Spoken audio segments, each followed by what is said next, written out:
reporting on the games you love by people who love to game. The MMO Reporter Network.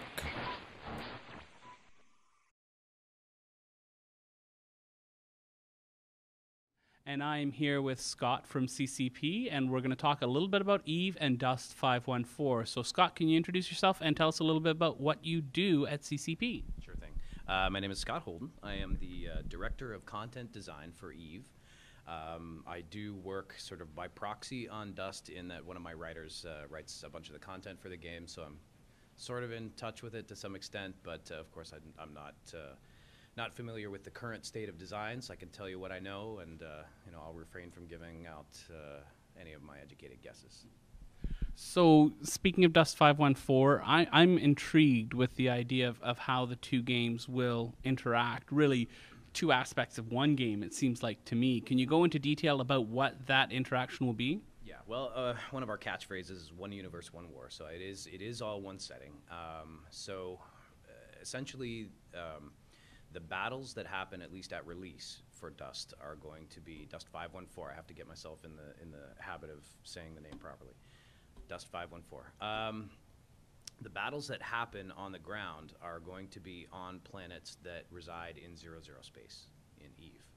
So you are fighting over actual planets that are there. There are pilots who own, who have sovereignty out there in 0-0, and they're going to be giving out contracts to people in Dust 514 to come and take control of that territory for them.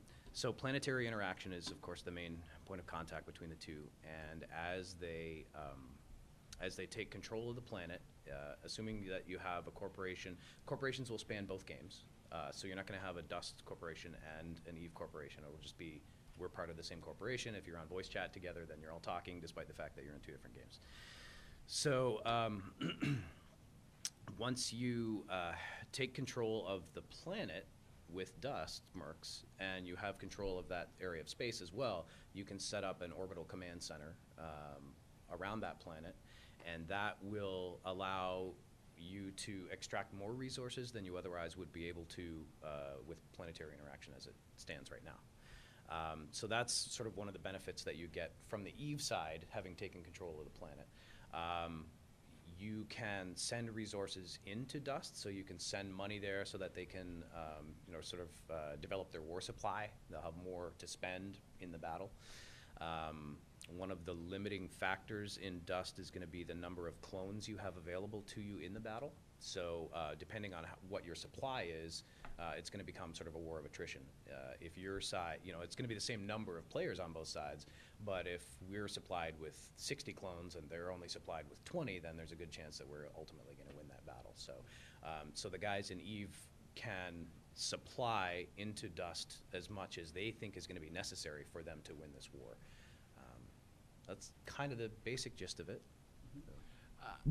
Do you think that there'll be enough content created, these missions created by the players in Eve, to keep Dust 514 players busy, or will there be game AI that will create missions for them to keep themselves busy if something else is keeping the Eve players busy? Right. I would assume, this is a sort of a best guess from me, I would assume that what's going to have to happen, at least initially, is that there's going to have to be some sort of NPC corporation that is just feeding contracts into Dust so that fights are available, because obviously it's going to take a while until that economy of war sort of filters into Dust. So yeah, there will have to be something that feeds battles into it. And I think that ultimately, I know we've certainly talked about, as I said, it's initially all the battles are going to be taking place on 0-0 planets. I know that there have been designs for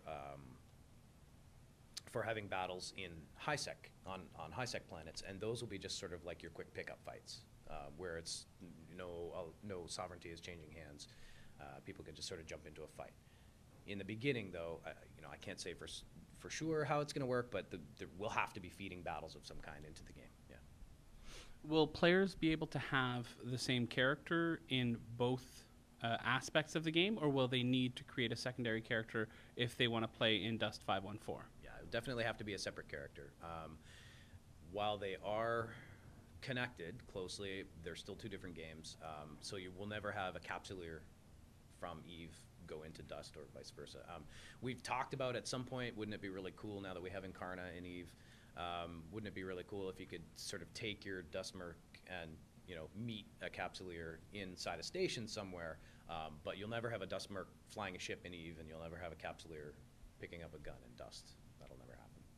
Can you go? Will there be lots of MMO aspects in Dust 514, or are you going to be focusing strictly on those firefights to help out the corporations? Right. It is an FPS, but it is, I guess, sort of unique. It's also sort of real-time strategy, and it is persistent world. So, to what extent we actually feed PvE content into the game, I can't say.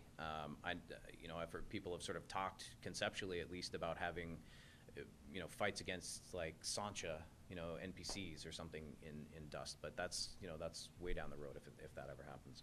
So I think it's always going to be a shooter, but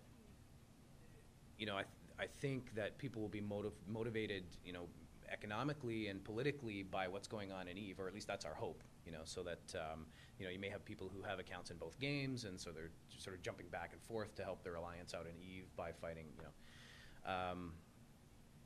But in the typical sort of MMO way, where we're handing out quests and stuff, that's not going to happen in Dust. So when you're playing in Eve, what type of ship do you run? What's your favorite thing to do? I've kind of tried it all at some point or another. I find these days pretty much all I do is market. I get on, I buy low and I sell high and make a bunch of money, so that when I do actually find the time to go out and try and shoot somebody in the face, that it doesn't matter if it doesn't matter what I lose. So that's pretty much all I do in the game these days, is just jump on, set up a bunch of market orders, and buy and sell. So being in the market, did you get caught in the 1.7 trillion-esque Ponzi scheme? No. I've never tried to jump in on any of those scams. It's pretty easy to see them coming. Here's the question: has anybody at CCP been caught in one of those scams? Honestly, I don't know. I really don't know the answer to that. I'm sure there's got to be. There's got to be somebody who at some point got duped, but. Well, you'd think that would go around the office pretty quick if they had. That's probably true. Yeah, that's probably true. No, I haven't heard about anybody getting nailed. So. All right. Well, thank you so much for your time. We really appreciate it, and I really can't wait to get into Dust 514 and see what it has to offer for the Eve universe. Thank you. Well, thank you. I think we're all pretty excited too. Yeah, it's going to be a lot of fun. We've been playing it in the office, and we look forward to getting it into people's hands. Thank you. Thank you.